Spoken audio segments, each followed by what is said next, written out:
अज जिस कैंप का आप आगाज़ कर लगे हाँ, शुरुआत कर लगे हाँ, तो उसकी सारिਆਂ ਨੂੰ ਤੁਹਾਨੂੰ बहुत बहुत मुबारकबाद है।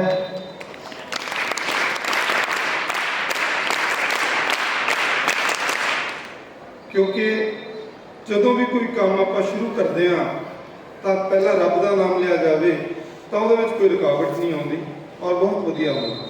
सब तो पहला आप वही काम किया, रब का नाम लिया है तो हुण शुरुआत हुई है। तो जिस काम की शुरुआत वधिया होती है तो उसका अंत भी वधिया। सो मैं अपनी गल शुरू करने तो पहला, क्योंकि इत्थे बच्चियां बैठियां ने, सो तुहाडे लई दो लाइनां बोल के मैं अगला अपना काम शुरू करूँगा। क्योंकि धीआं लई लिखियां हुई ने, धीआं लई ने, धीआं वाले घरे हमेशा बरकत रहिंदी है। धीआं वाले घरे हमेशा बरकत रहिंदी है, खुशियां खेड़ियां दी वेड़े विच शिरकत रहिंदी है। धी जां पुत्त वेली रब दीआं खेलां हुंदियां ने।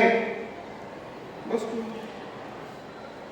धी जां पुत्त वेली रब दीआं खेलां हुंदियां ने।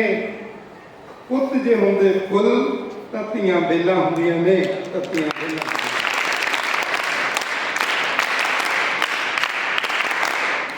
सो साडे बच्चे, साडियां बच्चियां जिहड़ियां धीआं अगे बैठियां ने, सो मैनूं पूरी उम्मीद है कि तुसीं पूरा तहिया करके आए हो घरों, क्योंकि सीखण दे लई इत्थे है। क्योंकि NSS के जोड़े कैंप ने इन्हों के भंडार होंदा है, बहुत कुछ सीखण का मौका तुहानूं मिलता है। क्योंकि बहुत सारे बच्चे ने जोड़े हज़ारां की तादाद दे विच तुहाडे स्कूल दे विच पढ़दे ने, पर तुहानूं ही टीचरां ने चुनिया।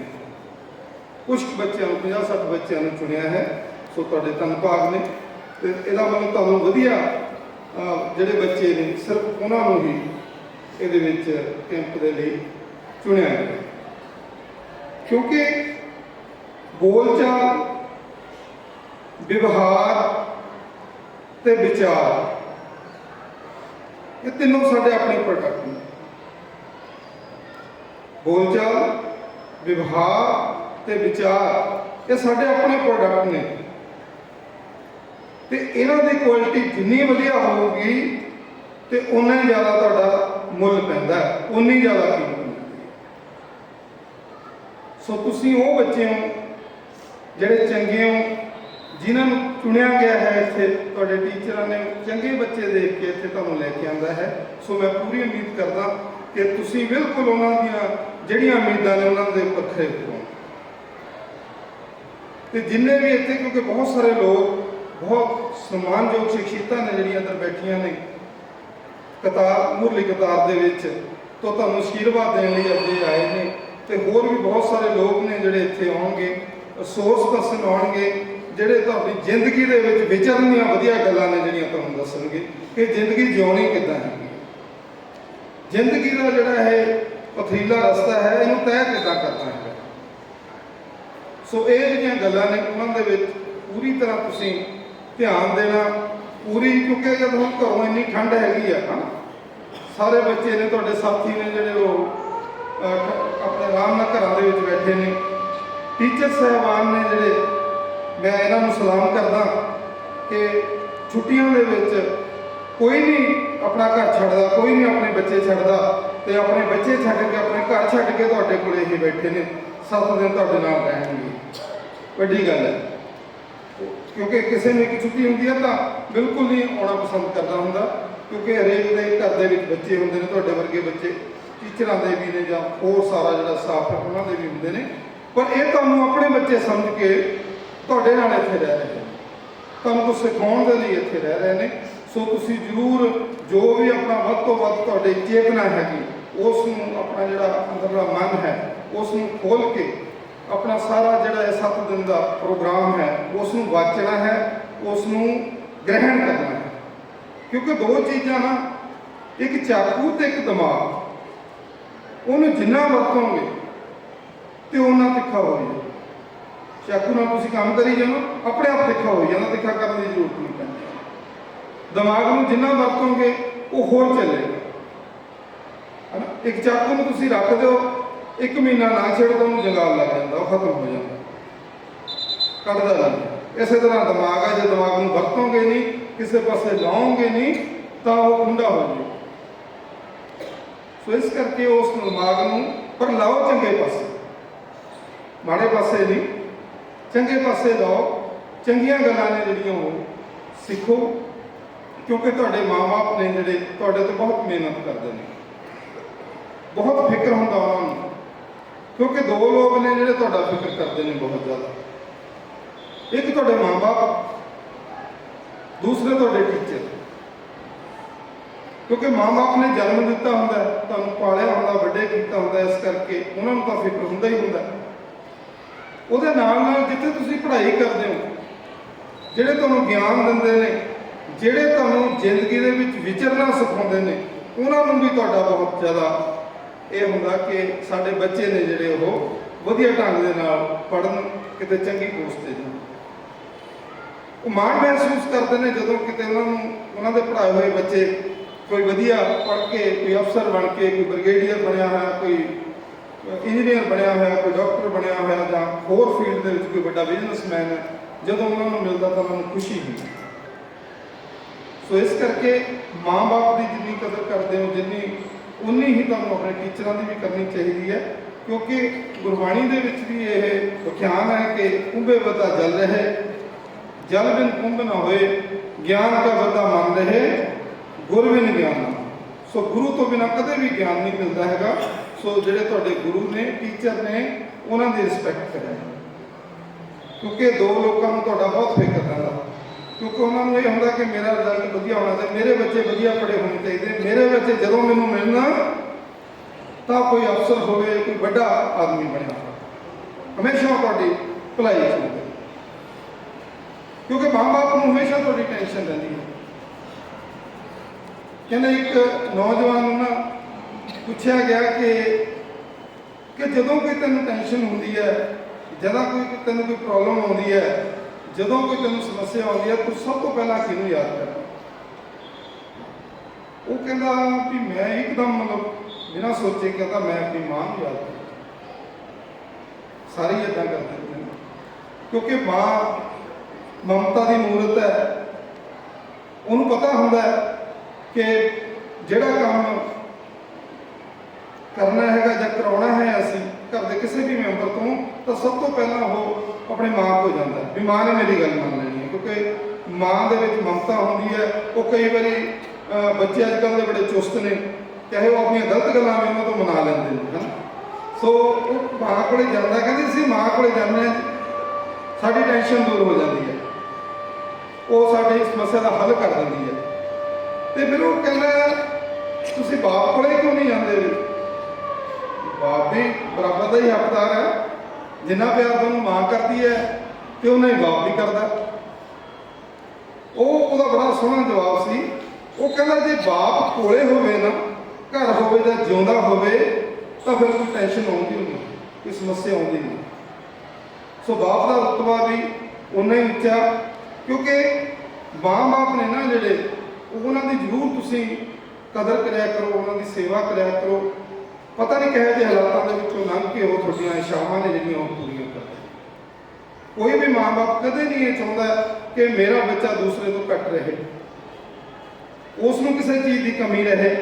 ਸੋ ਕਈ ਵਾਰੀ ਉਹ ਨਾ ਚਾਹੁੰਦਾ ਹੋਇਆ ਵੀ, ਹਾਲਾਂਕਿ ਉਹਦੀ ਜੇਬ ਦੇ ਵਿੱਚ ਉਹਨੇ ਪੈਸੇ ਨਹੀਂ ਹੁੰਦੇ, ਫਿਰ ਵੀ ਉੱਧਰੋਂ ਉੱਧਰੋਂ ਕਰਕੇ ਉਹ ਤੁਹਾਡੀ ਇੱਛਾ ਪੂਰੀ ਕਰਦਾ। ਸੋ ਇਸ ਕਰਕੇ ਕਈ ਵਾਰੀ ਬੱਚਿਆਂ ਕਰਕੇ, ਕਿਉਂਕਿ ਮਮਤਾ ਜਿਹੜੀ ਉਹ ਮਾਂ ਦੇ ਵਿੱਚ, ਮਾਂ ਹਮੇਸ਼ਾ ਵਿਸਾਖੀਆਂ ਦਾ ਕੰਮ ਕਰਦੀ ਹੈ, ਤੇ ਬਾਪ ਹੈ ਜਿਹੜਾ ਉਹ ਹਮੇਸ਼ਾ ਢਾਲ ਦਾ ਕੰਮ ਕਰਦਾ। ਕਿਉਂਕਿ ਮੈਦਾਨ ਦੇ ਵਿੱਚ ਜਦੋਂ ਜਾਂਦੇ ਆ ਨਾ, ਢਾਲ ਤਾਂ ਸਮਝ ਨਾ ਸਾਰੇ, ਤੇ ਜਦੋਂ ਲੜਾਈਆਂ ਹੁੰਦੀਆਂ ਸੀ ਪੁਰਾਤਨ ਸਮਿਆਂ ਦੇ ਵਿੱਚ, ਤਾਂ ਢਾਲ ਤੇ ਕਿਰਪਾਨਾਂ ਦੇ ਨਾਲ, ਨੇਜ਼ਾਂ ਨਾਲ ਲੜਾਈਆਂ ਹੁੰਦੀਆਂ ਸੀ, ਤੇ ਉਹ ਜਦੋਂ ਵੀ ਕੋਈ ਉਹਦੇ ਤੇ ਵਾਰ ਕਰਦਾ ਸੀ ਤਾਂ ਢਾਲ ਅੱਗੇ ਕਰਦਾ ਸੀ ਤੇ ਉਹ ਬਚ ਜਾਂਦਾ ਹੁੰਦਾ ਸੀ।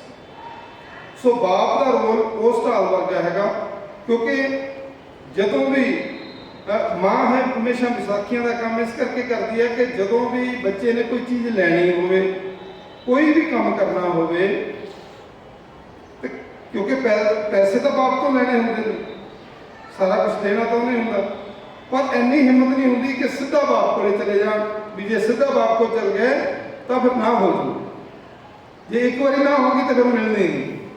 तो बच्चे की करते हैं, तो पहला माँ को जाते, क्योंकि माँ भोली होंगी है या ममता बहुत ज़्यादा होंगी है, वो बिना सोचे समझी जिहड़ी गल भी पुत ने कहती या धी ने कहती, वो बिना समझी हाँ कह देंगी है कि हाँ हो जाएगा, मैं तेरे पिता जी को कह दांगी, मैं उन्होंने तो करवा लाँगा।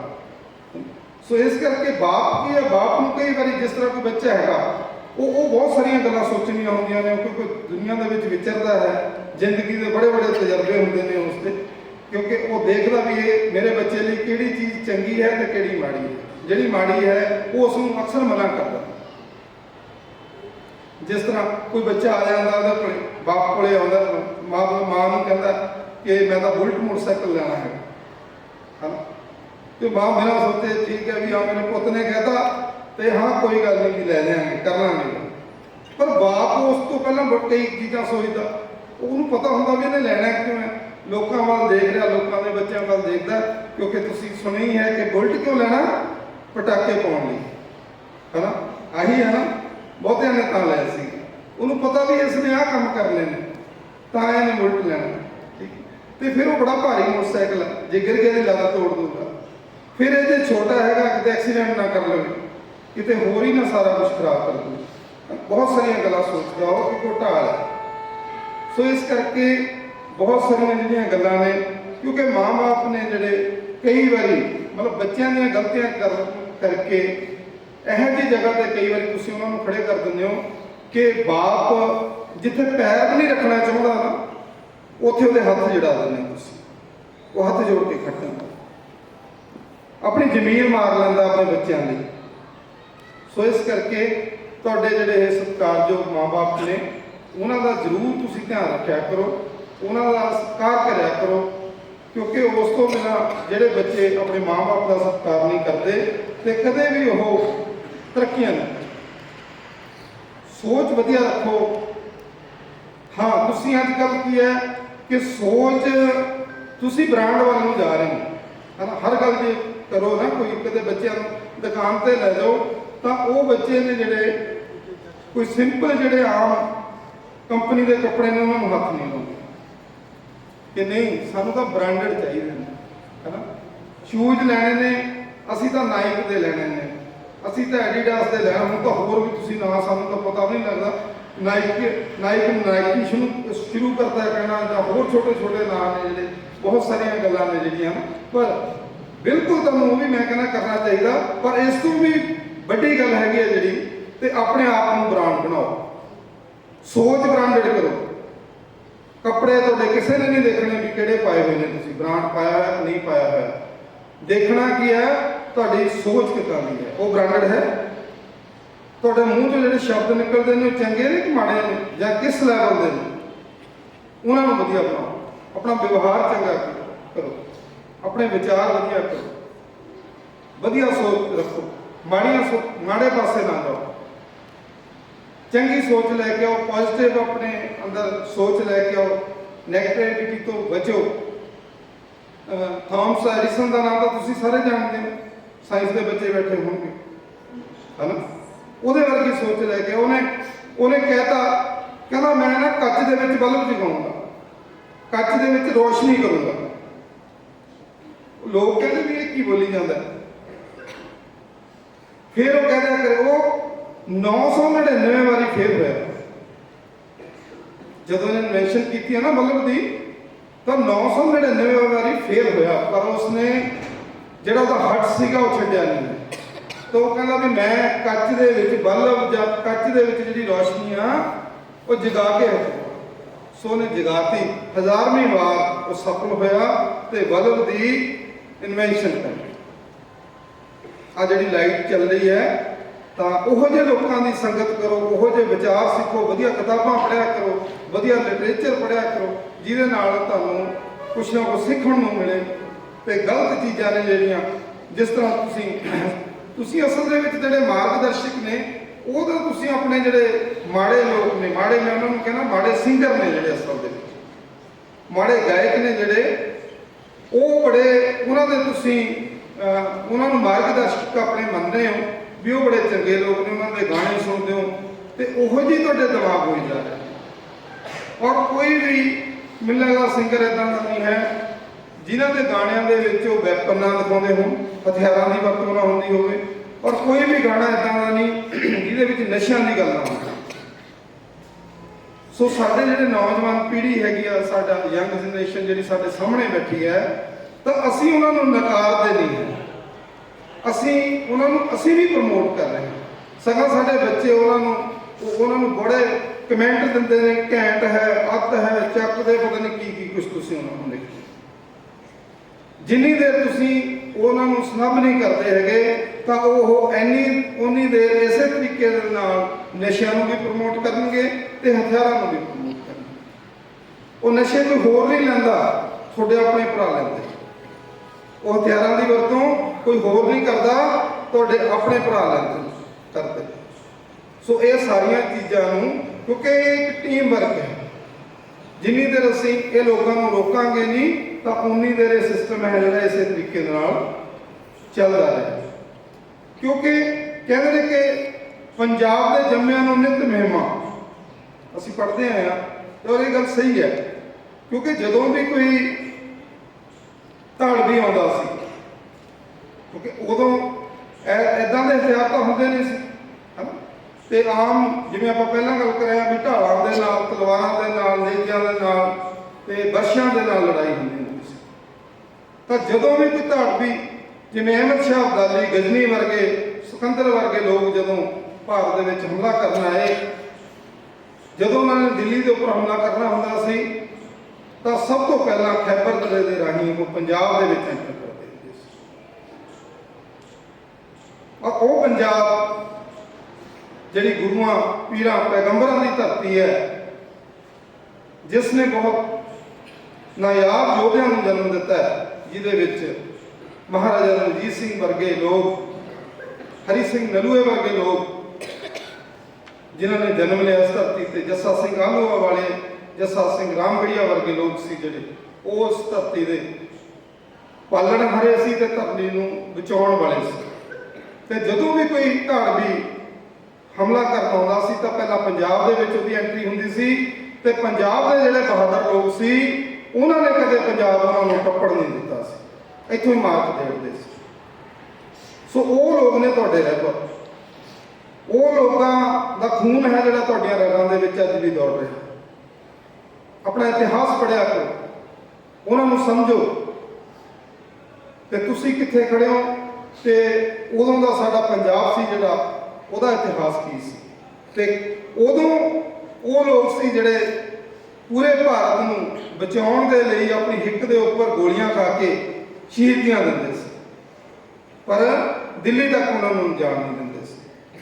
ਪਰ ਅੱਜ ਦੇ ਜਿਹੜੇ ਸਾਡੇ ਬੱਚੇ ਨੇ ਨਸ਼ੇ ਦੀਆਂ ਗੋਲੀਆਂ ਖਾ ਕੇ ਮਰੀ ਜਾਂਦੇ, ਉਹਦਾ ਸ਼ਹੀਦੀਆਂ ਦਿੰਦੇ ਸੀ, ਕਿਸੇ ਦੀ ਜਾਨ ਬਚਾਉਣ ਲਈ ਮਰਦੇ ਸੀ, ਤੇ ਅੱਜ ਦੇ ਬੱਚੇ ਨਸ਼ੇ ਦੀਆਂ ਗੋਲੀਆਂ ਖਾ ਕੇ ਮਰਦੇ ਨੇ। ਕਿਸੇ ਨੇ ਬੜਾ ਸੋਹਣਾ ਲਿਖਿਆ, ਜਦ ਵੀ ਦੇਸ਼ ਨੂੰ ਖੂਨ ਦੀ ਲੋੜ ਪੈ ਗਈ, ਹਮ ਹੀ ਹੱਸ ਕੇ ਭਰੇ ਪੰਜਾਬੀਆਂ ਨੇ, ਚਾਰਾਂ ਪਾਸਿਆਂ ਤੋਂ ਵਿਕ ਤੇ ਆਈ ਗੋਲੀ, ਤਾਂ ਪਹਿਲਾਂ ਹਿੱਕ ਤੇ ਜਿਹੜੀ ਪੰਜਾਬੀਆਂ ਨੇ, ਹਿੱਕ ਤੇ ਜਿਹੜੀ ਪੰਜਾਬੀ। ਸੋ ਇਹ ਇਤਿਹਾਸ ਆ ਤੁਹਾਡਾ।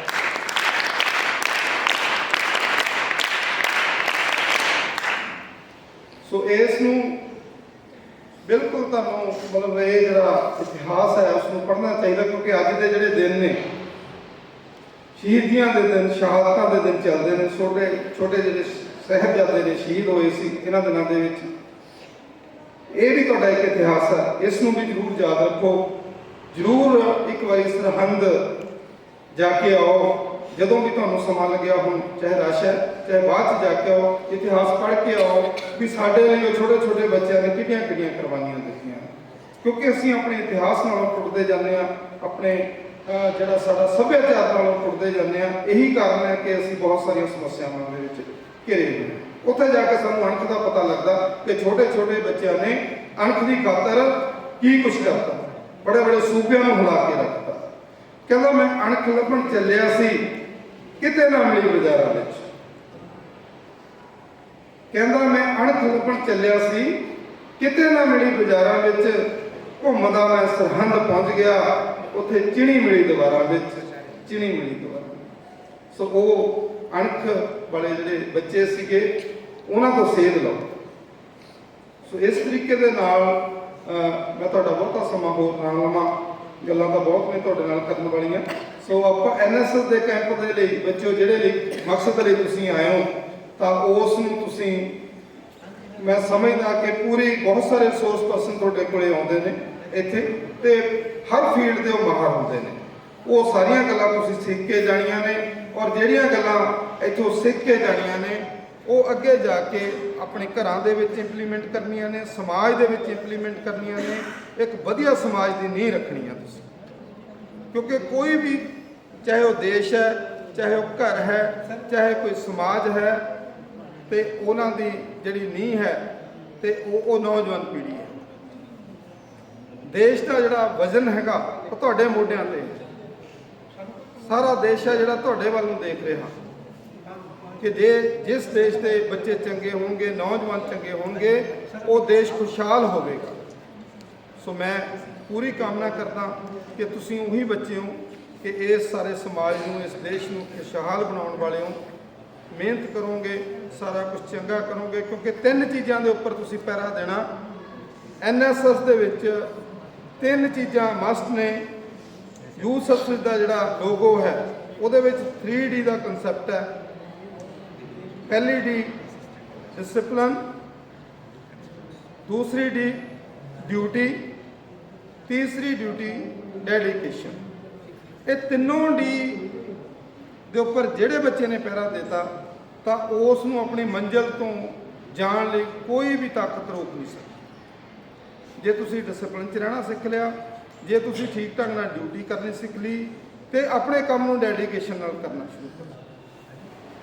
ਸੋ ਇਸ ਕਰਕੇ ਤੇ ਜ਼ਰੂਰ ਤੁਸੀਂ, ਮੈਨੂੰ ਉਮੀਦ ਹੈ ਤੁਹਾਡੇ ਤੇ ਕਿ ਤੁਸੀਂ ਵਧੀਆ ਢੰਗ ਦੇ ਨਾਲ ਇਸ ਸਿਸਟਮ ਨੂੰ ਵਿਚਰੋਗੇ ਦੇ ਵਿੱਚ ਤੇ ਇਸ ਨੂੰ ਪੂਰਾ ਕਰੋਗੇ। ਸੋ ਅੰਤ ਦੇ ਵਿੱਚ ਮੈਂ ਇਹੀ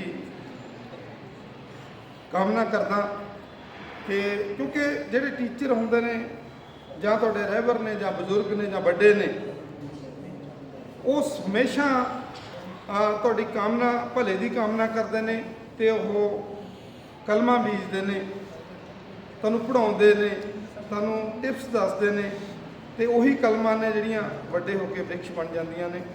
ਸੋ ਮੈਂ ਉਹੀ ਸ਼ਬਦਾਂ, ਸਰਜੀਤ ਪਾਤਰ ਜੀ ਦਾ ਇੱਕ ਸ਼ੇਰ ਆ ਬਹੁਤ ਸੋਹਣਾ, ਉਹ ਬੋਲ ਕੇ ਮੈਂ ਬੰਦ ਕਰ ਦਾਂਗਾ।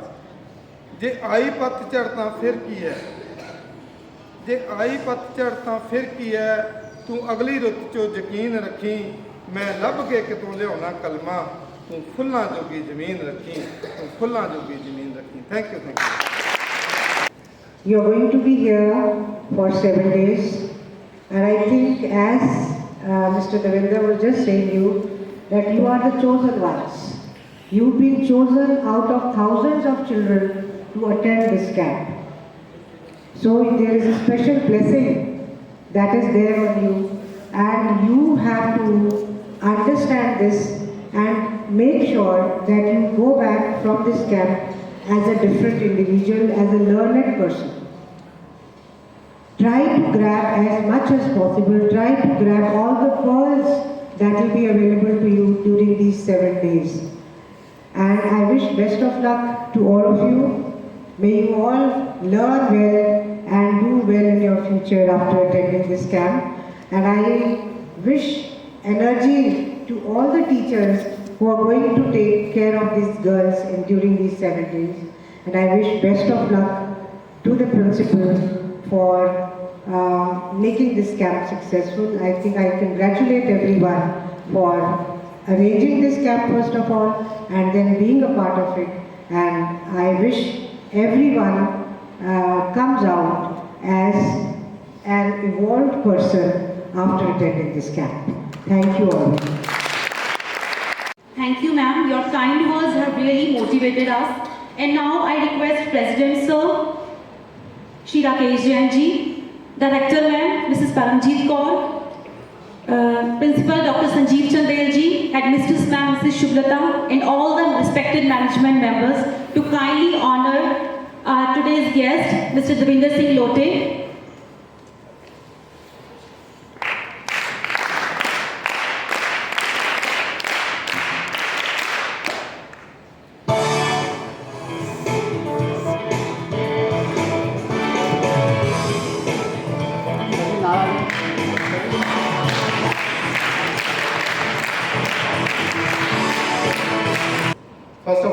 hearty welcome to the RS for the NSS program.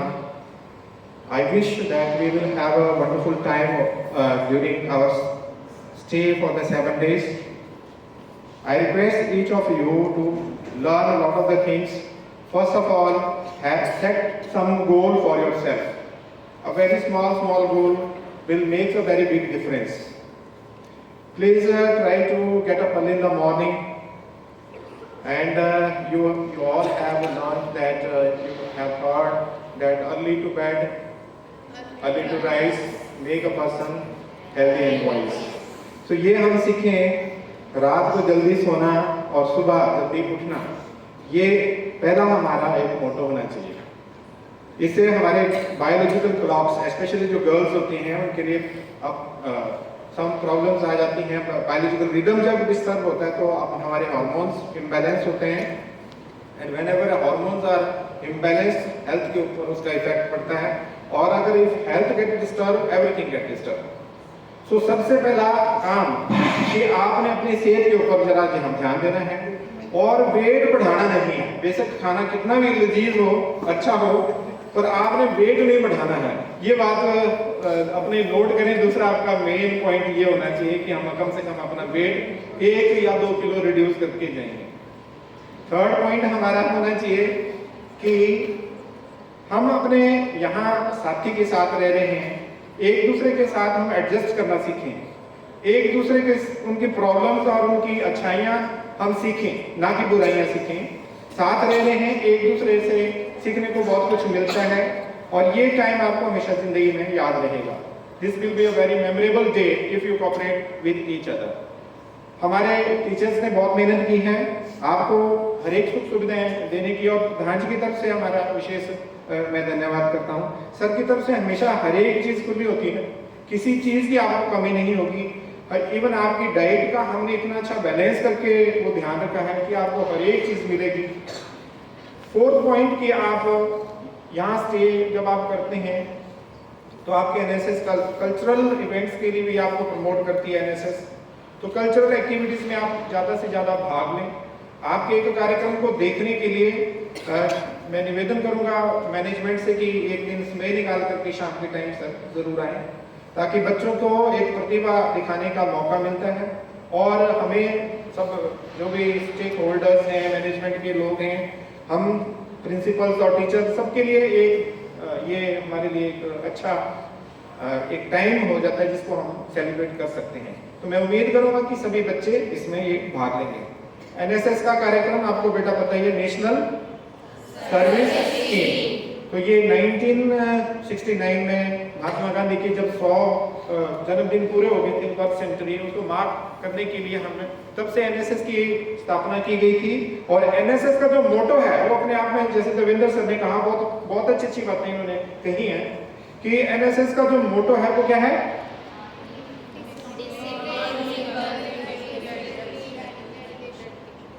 Not me but you. मैं नहीं पर आप. मतलब एक दूसरे को हम सम्मान देना सीखें. ये इसी एनएसएस का ये उद्देश्य है कि एनएसएस की जो भी स्कीम हम अपेक्षा करते हैं कि जब आप यहाँ से निकलें तो आप सोसाइटी के लिए बहुत कुछ करें. ये सोसाइटी को अगर आपकी सर्विसेज आप देना सीखें, बहुत सारी चीज़ें हैं बेटा जो आप ज्ञान प्राप्त करते हैं, अगर आप उस ज्ञान को सोसाइटी के लिए यूज़ नहीं करते तो वो उसका कोई मतलब नहीं. इंसान के रूप में जो भी हमने और विद्या ग्रहण की है वो हम गरीब दीन दुखी लोगों को उनकी सेवा के लिए और सोसाइटी को और बेटर कैसे बनाया जा सकता है, ये हम एनएसएस के कैंप का मूलभूत जो आपकी बातें हैं वो हम इस कैंप से हम सीखते हैं. तो आप सभी बच्चों का विद्यालय में स्वागत है. अगर आपको किसी प्रकार की सुविधा होती है आप मैडम संप्रीत से, मैडम नीरज जी से संपर्क कर सकते हैं. हमारे हेडमिस्ट्रेस मैडम बैठे हैं, मैं भी बीच में आपके साथ इंटरेक्ट करता रहूँगा. आपके टीचर्स हैं, आप उनसे बात कर सकते हैं. और लास्ट बात जो है कि बेटा देश के लिए हम ज़्यादा हमारे अपने आर्य जितने भी गुरुकुल हैं उसमें देश भावना और ईश भावना, ये दोनों चीज़ें हमें बहुत खूबी हमें सिखाई जाती हैं. आपकी शुरुआत के लिए आपके साथ 7 दिन हमारे आचार्य मैडम ख्याति जी रहेंगे. ये आपको योगा अलग अलग प्रकार के जो हम सुबह हवन करते हैं, अलग अलग चीज़ें जो है आपको सिखाएंगे। और पेट्रोटिज्म, देश के बारे में जो हम देश भावना जो हम जगाते हैं आज के टाइम पे अपने बच्चों में, जो सबसे ज़्यादा ज़रूरी है, ये भी आप गीतों के माध्यम से हम ये कोशिश कर रहे हैं कि गीतों के माध्यम से चलते फिरते या वॉक करते वक्त हम गुरु जी के स्वामी दयानंद सरस्वती जी के कुछ प्रवचन हैं, उनके जो गीत हैं, उनको गाते हुए पूरे विद्यालय परिसर का भ्रमण करते हुए हम ये सब यहाँ का जो वातावरण है उसको हम पूरा स्पिरिचुअलिस्टिक और अपना पूरा एक पेट्रोटिज्म से भरकर हम उसको बनाएंगे। ऐसी मेरी आप सभी से अपेक्षा है। आपके इस कैंप के लिए आपको बहुत बहुत शुभकामनाएं। मुझे उम्मीद है हमारे टीचर्स 7 दिन अपने पूरे बच्चों को सहयोग देंगे, बच्चों को आशीर्वाद देंगे। जब हम यहाँ से निकलें तो हम एक अच्छे विद्यार्थी के रूप में निकलें।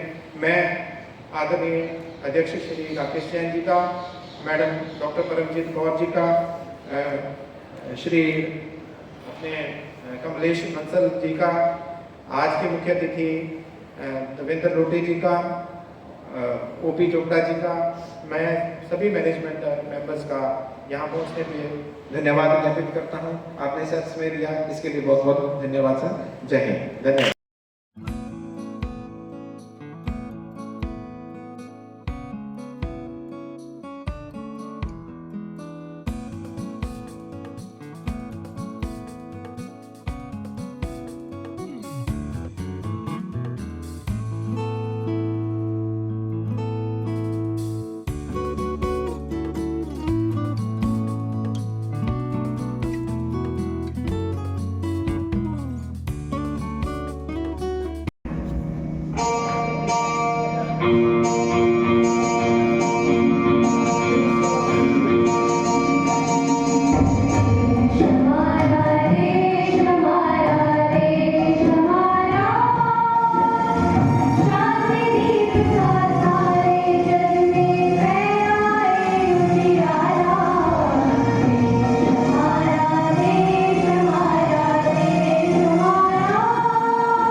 वैभव जी और पतंजलि योगपीठ हरिद्वार से हमारे साथ यहाँ पर जो पधारे हैं आदरणीय श्री राजेंद्र सिंगारे जी, राणा जी, भाई मनोज जी, जिन्होंने अपना पूरा जीवन देश व समाज के लिए समर्पित कर दिया।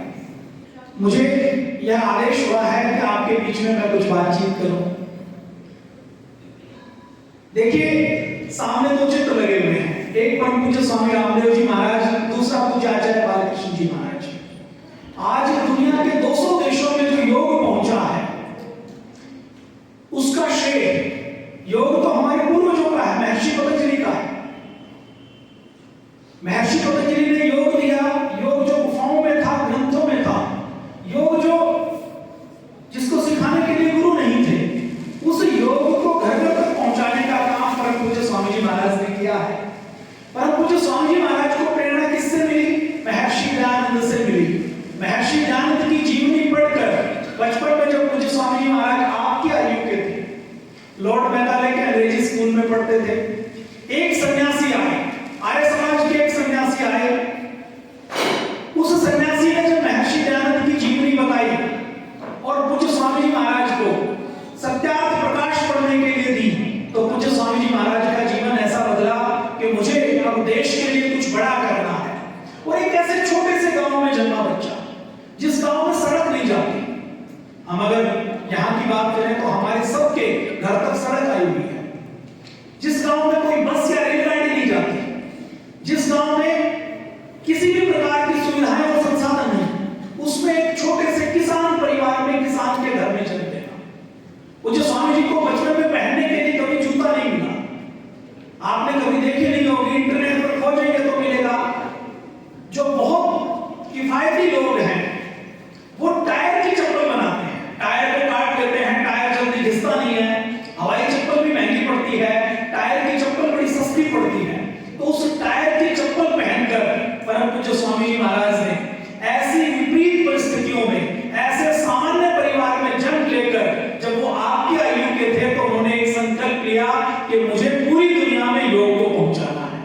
जब वो छोटे थे तो बचपन में उनको लकवा हुआ तो उनका एक हिस्सा पैरालिसिस हो गया, पक्षाघात का शिकार हो गया। उनका शरीर बेडौल था। योग से उन्होंने अपने शरीर को ठीक किया और इस संकल्प को कि मुझे पूरी दुनिया में योग पहुंचाना है। अब आप कल्पना कीजिए कि एक छोटा सा बच्चा जिसके पास कोई संसाधन नहीं, कोई रुपया नहीं, कोई पैसा नहीं, कोई बड़ा गुरु नहीं, कोई अमीर माता पिता नहीं, कोई स्पॉन्सर करने के लिए कोई मल्टीनेशनल कंपनी नहीं, कोई बड़ा प्लेटफॉर्म नहीं, उस संकल्प के बल पर आज परम पूज्य स्वामी जी महाराज ने दुनिया के 200 देशों में योग पहुंचाया है और 1 लाख करोड़ का बड़ा ब्रांड स्वदेशी का, पतंजलि का खड़ा किया।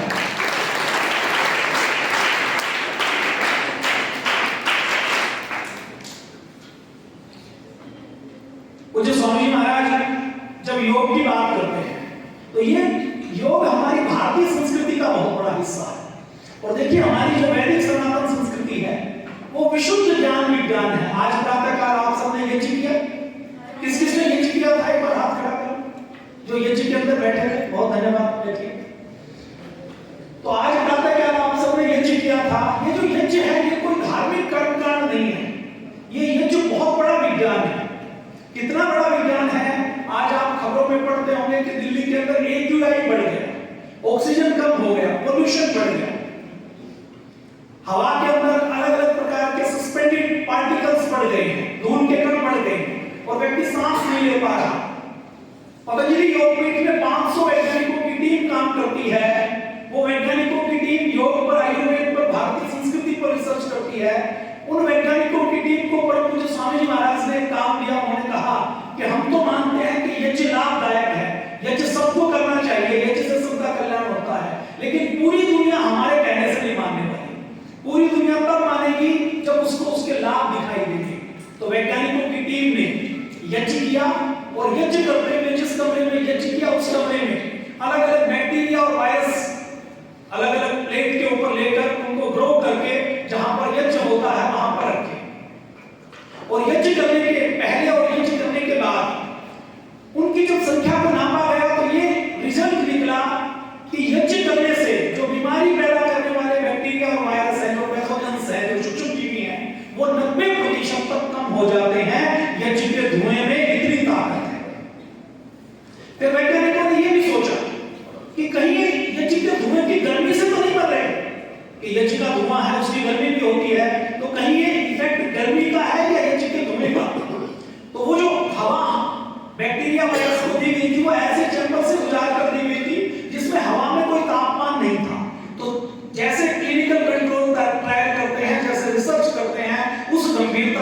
रिसर्च की गई और रिसर्च का निर्णय ये निकला कि यदि यज्ञ करते हैं, जिस घर में यज्ञ होता है, जिस कैंपस में यज्ञ होता है और तो जिस मोहल्ले में यज्ञ होता है, उस मोहल्ले में बैक्टीरिया वायरस नहीं रहते। ये तो एक रिसर्च थी। एक रिसर्च ये भी कहती है कि यज्ञ जब हम करते हैं तो हवा के अंदर ऑक्सीजन बनाने की प्रक्रिया तेज हो जाती है।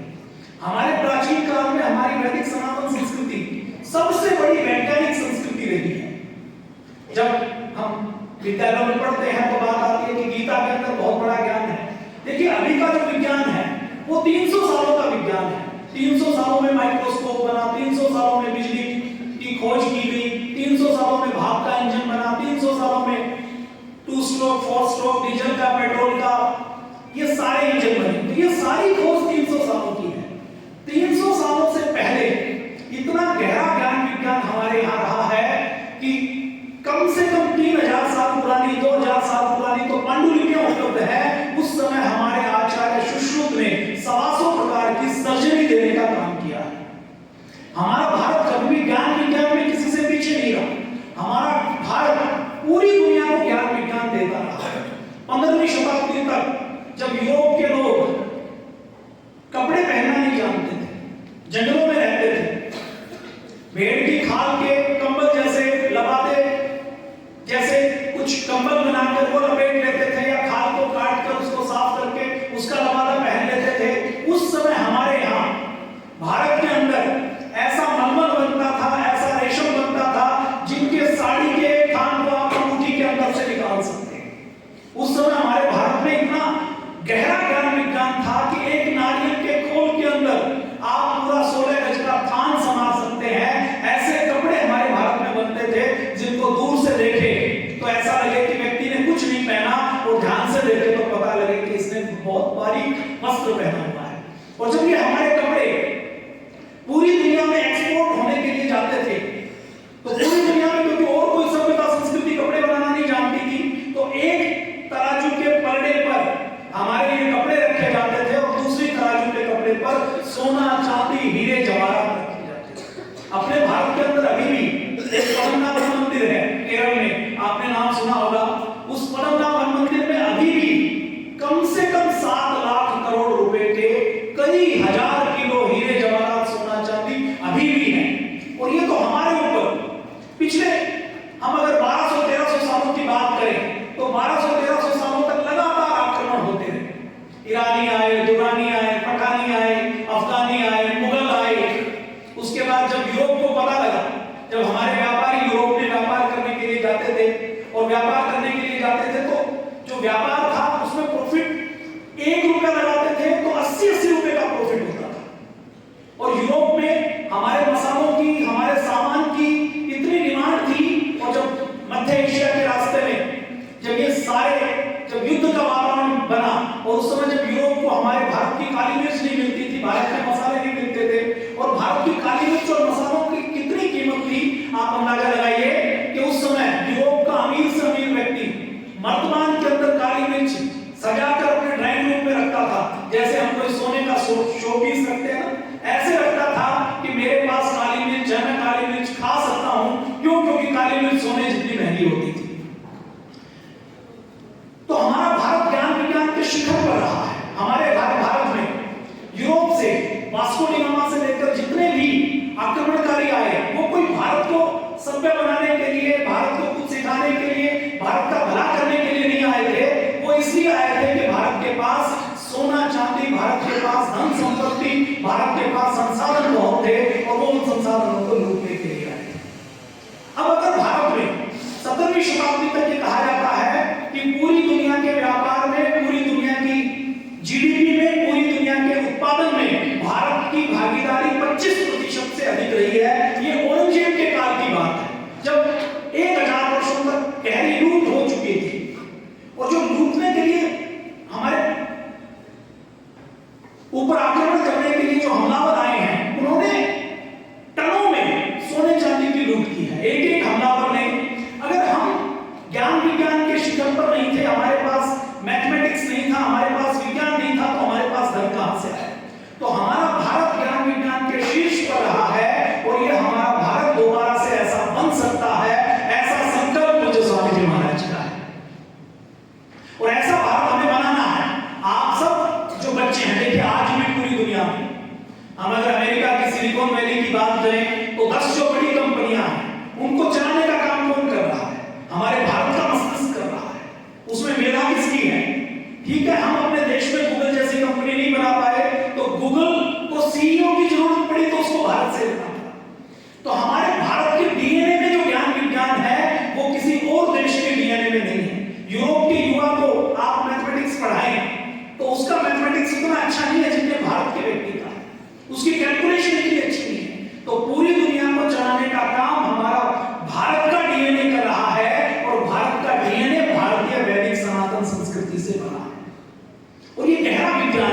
इसकी चर्चा करें तो 10-20 घंटे लग जाएंगे।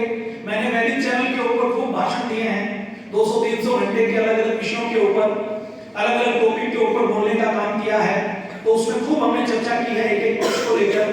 आज उसकी बहुत लंबी चर्चा नहीं करेंगे।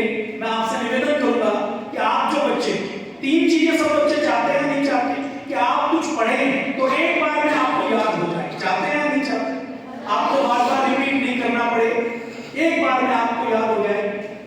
कंसंट्रेशन सब बच्चे अपनी बढ़ाना चाहते हैं कि नहीं बढ़ाना चाहते, तो आज उसकी बात करेंगे, उसके लिए आपको क्या करना है और मुझे स्वामी जी महाराज उसके लिए क्या बताएंगे।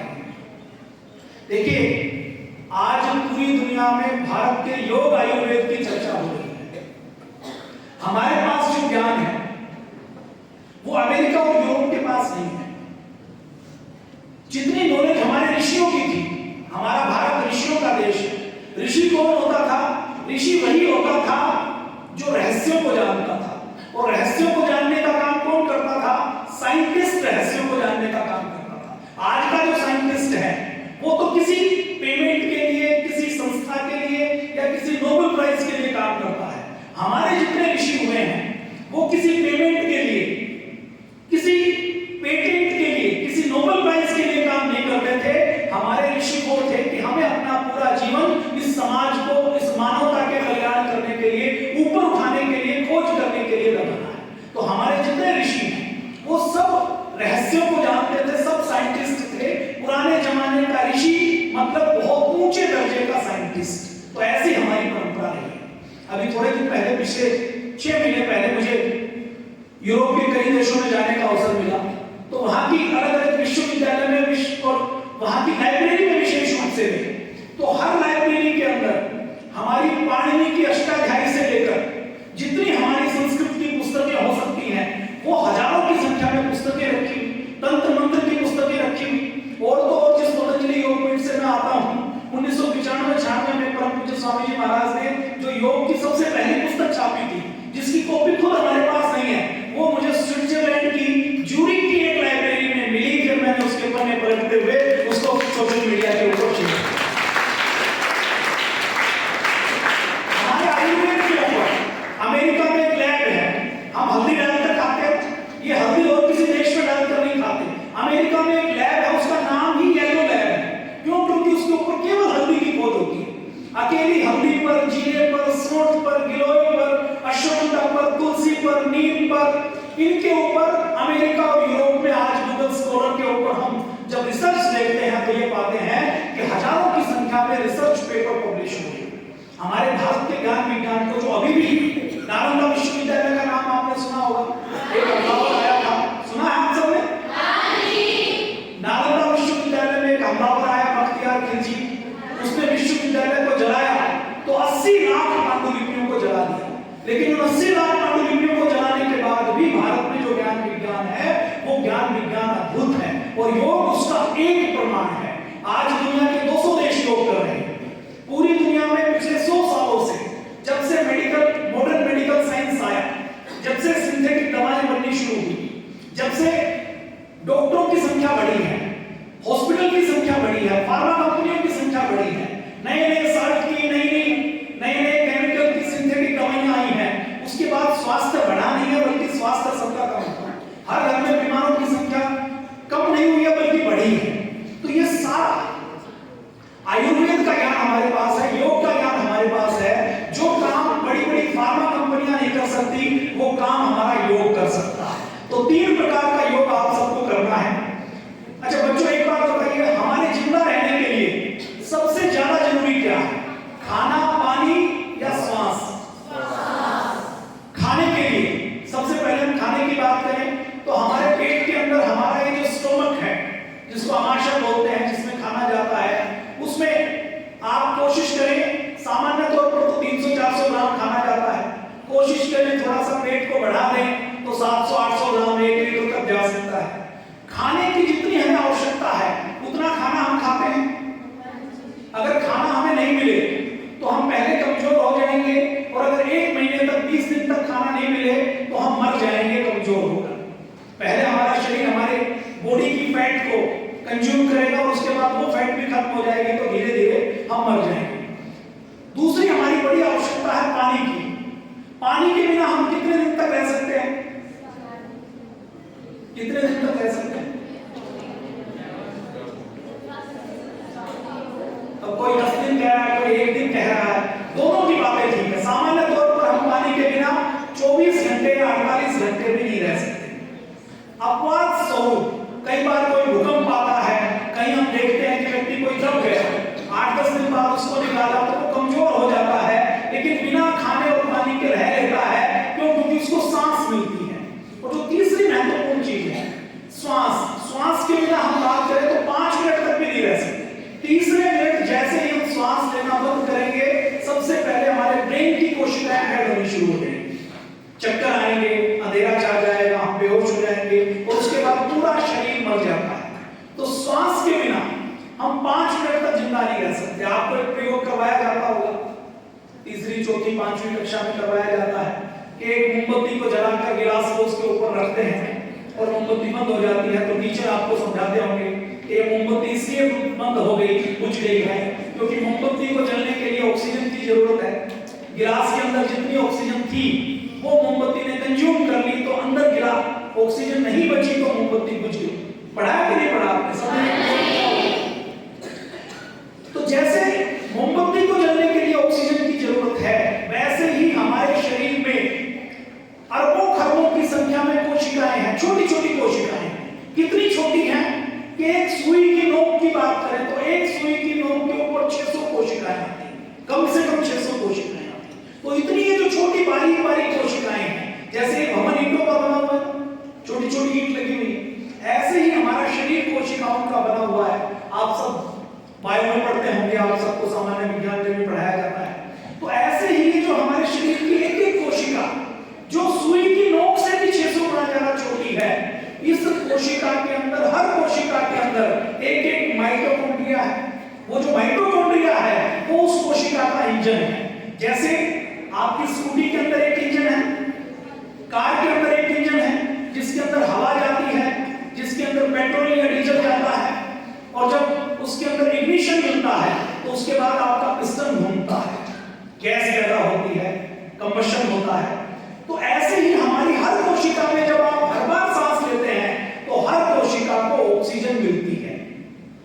खाने के बिना हम 15-20 दिन तक रह सकते हैं, पानी के बिना रह सकते हैं, लेकिन सबसे जरूरी चीज जो है ऑक्सीजन या प्राणवायु या प्राण तत्व, उसको हम सबसे कम लेते हैं। भगवान ने हमें कितनी ऑक्सीजन की कैपेसिटी दी है? एक बार सभी लंबा सांस लेके सीधे बैठ जाएंगे, पूरा सांस लीजिए।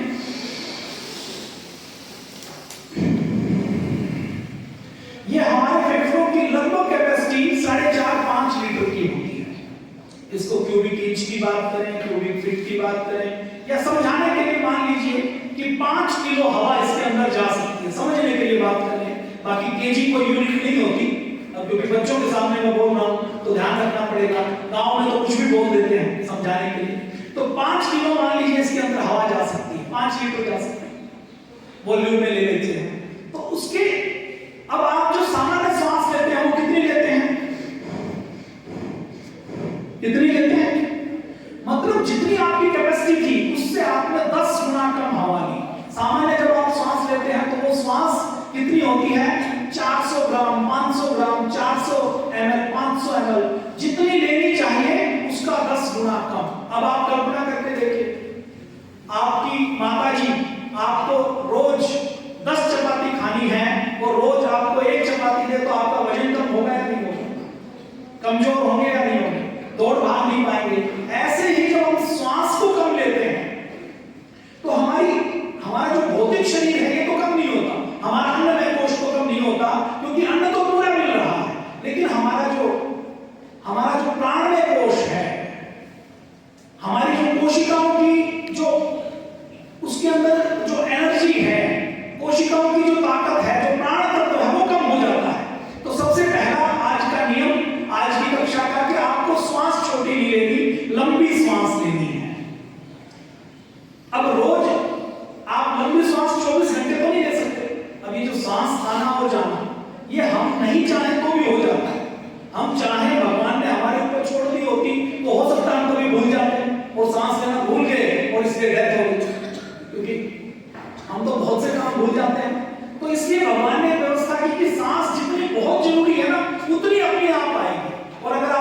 पूरी लेनी है तो आपको कोशिश करनी पड़ेगी।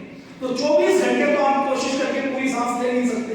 तो इसलिए परम पूज्य स्वामी जी महाराज ने कहा कि सुबह सुबह आप अगर 10 मिनट तक लंबी सांस लेने का अभ्यास करें तो पूरे दिन जितनी एनर्जी की आवश्यकता है, जितनी ऑक्सीजन की आवश्यकता है, वो एक एक कोशिका के अंदर लगातार भर जाएगी और अगले 24 घंटे तक वो काम करेगी। जैसे मोबाइल की बैटरी आप एक बार सुबह चार्ज करते हैं तो शाम तक या अगले दिन तक वो काम करती है। तो एक बार सभी लंबा सांस लेंगे, 50 बार तक गिनकर सबको लंबा सांस लेना है।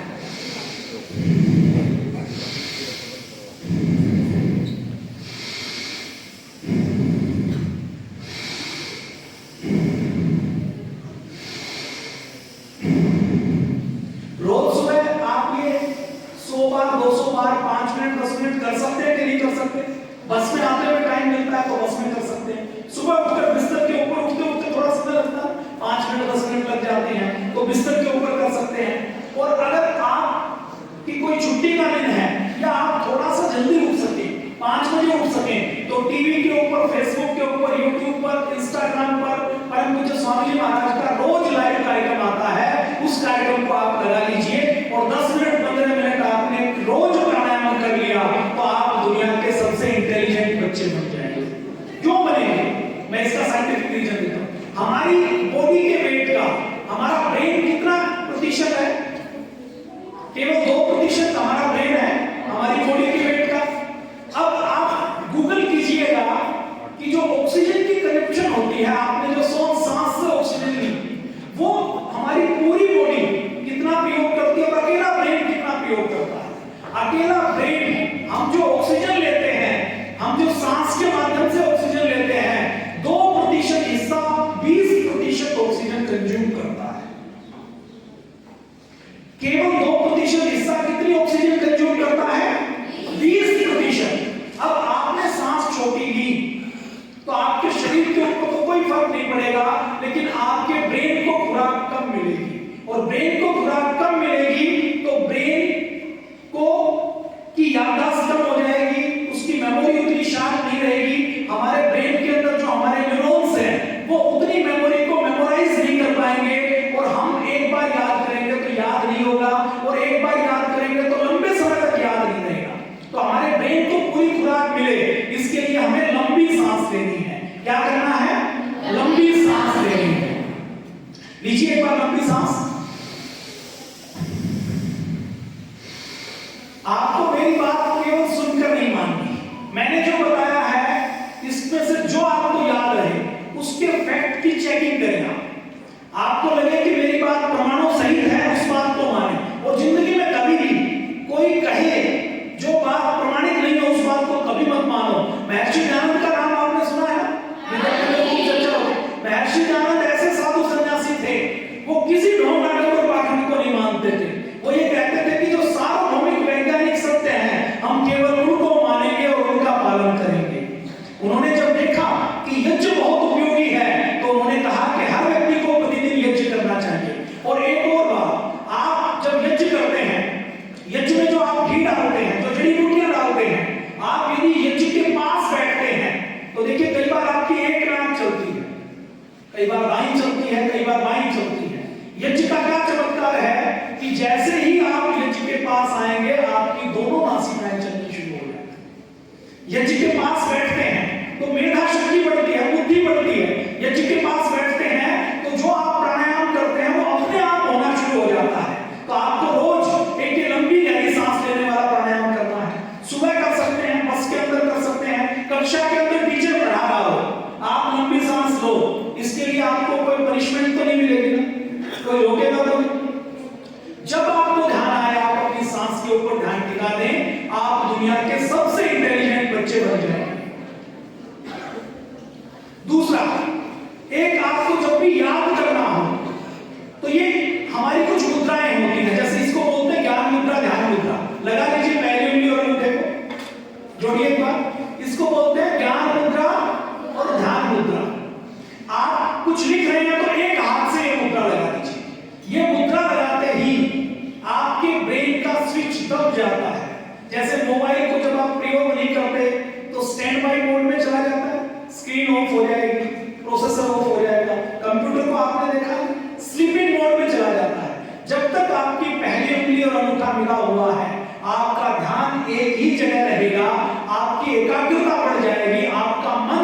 कहीं दाएं बाएं भटकेगा नहीं। अब आप कहेंगे कि ये इसका क्या प्रमाण है? इसका प्रमाण करने के लिए अभी तक कोई मशीनरी बनी नहीं है। वैज्ञानिकों के पास कोई मशीन नहीं है जो हमारे ऋषियों ने, पूर्वजों ने ये बताया कि ये ज्ञान मुद्रा है, इस ज्ञान मुद्रा के करने से ब्रेन शार्प होता है, इसकी कोई मशीन नहीं है। एक प्रयोग मैं आपको करवा सकता हूं जिससे आपको पता लगे। देखिए, आप ये मुद्रा लगाकर सीधे हाथ एक बार घुटनों के ऊपर रखिए और लंबी सांस लीजिए, करके देख सकते हैं। और आपको ये देखना है कि आपके फेफड़ों में सांस कहां जा रही है। फेफड़ों में पूरे फेफड़े फूल रहे हैं, आधे फूल रहे हैं, आगे पीछे फूल रहे हैं, सांस के जाने का पैटर्न क्या है। तीन लंबी सांस लीजिए और आपको अपनी छाती के ऊपर फेफड़ों पर ध्यान देना है कि सांस कहां जा रही है। इस मुद्रा को लगाकर 3 बार महसूस करें।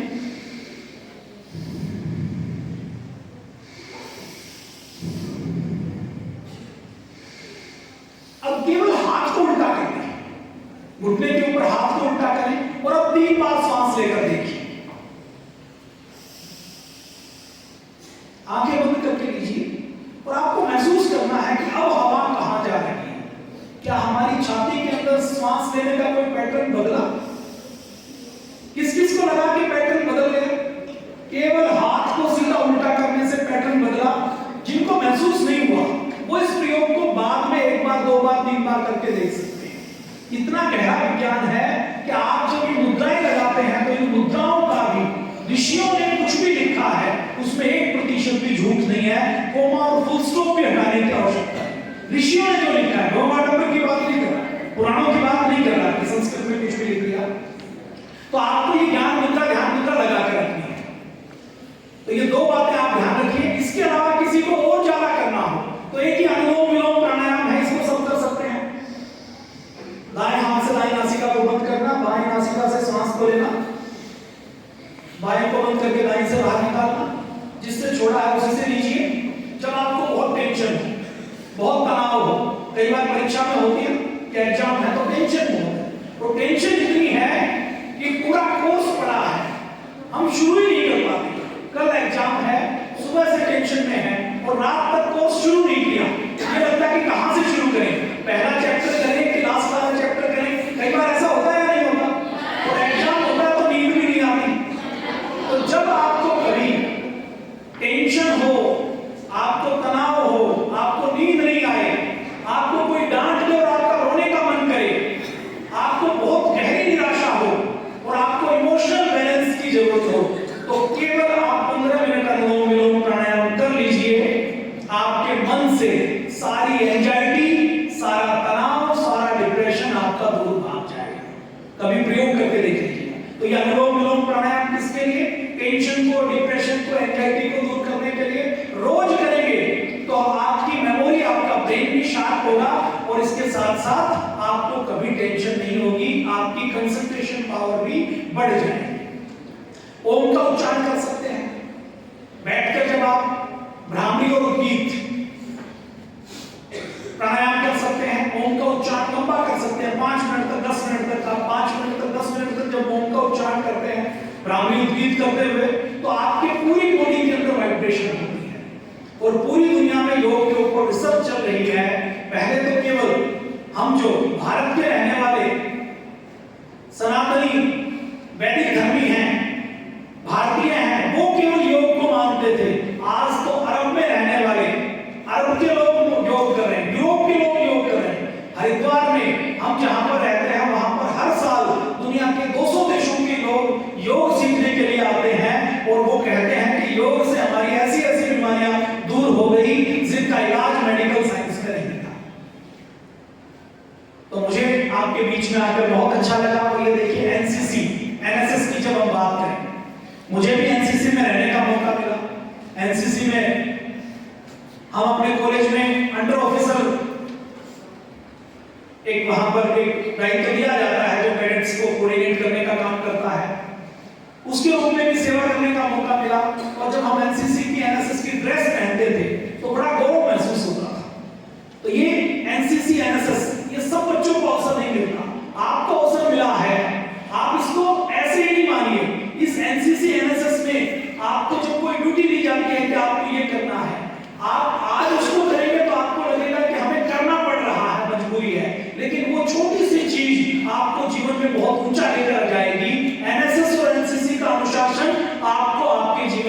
सफल बनाने वाला है। तो आप बहुत सौभाग्यशाली हैं कि आपके विद्यालय में एनसीसी एनएसएस है और आपका चयन इसके लिए है, आपने उसके लिए चयन किया है। तो ये एनसीसी एनएसएस के प्रोग्राम अटेंड करना, इनमें से सीखना। हमने एनसीसी के बहुत से कैंप किए, तो कैंप करने के लिए कभी उड़ीसा जाते थे, कभी महाराष्ट्र जाते थे, तो जहां कहीं जा नहीं सकते थे वहां हमें सीखने का, जानने का बहुत सा मौका मिला। तो आपके सभी प्राचार्यगण जो इस सुंदर विद्यालय का संचालन कर रहे हैं, उनका भी हम अभिनंदन करते हैं कि आपको सारी इतनी सुंदर व्यवस्थाएं दी है। और मुझे अवसर देने के लिए मैं पुनः पूरे विद्यालय की प्रबंधक कमेटी को और विशेष रूप से आदरणीय श्री राकेश जैन जी को, जिनसे पतंजलि योगपीठ का बहुत पुराना संबंध है, 20 वर्ष पुराना संबंध है।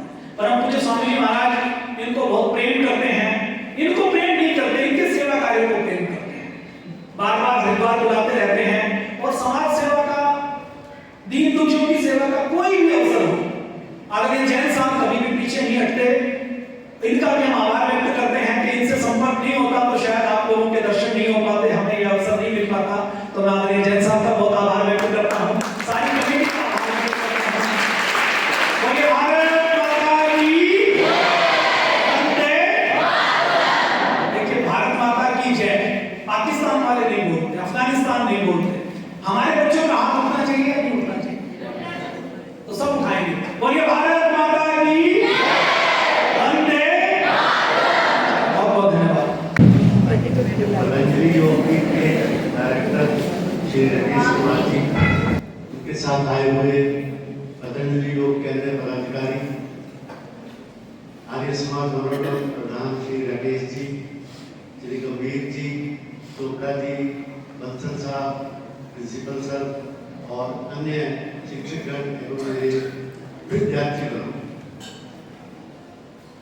राकेश जी ने बहुत ही सुंदर ढंग से यज्ञ के लाभ, भारत की रिच हेरिटेज, योग के गुण, योग कैसे किया जाता है, बहुत ही सुंदर तरीके से, बहुत ही थोड़े समय में आपको बता दिया। और इसके अतिरिक्त योग दुनिया में कहां कहां पहुंच गया, कहां से पहुंचा, एक देश से आज 200 देश योग का पुनः कर रहे हैं। इसके अतिरिक्त जो सबसे बड़ी बात मुझे जो अच्छी लगी राकेश जी की, संकल्प। स्वामी जी ने संकल्प करके योग 200 देशों में बुला दिया। तो आज आपके पास भी एक मौका है कि आप एक संकल्प करें। क्या संकल्प करें ये मैं आपके ऊपर छोड़ता हूं, और आप उस संकल्प को आगे बढ़ाने के लिए जी जान चित जान से लग जाइए।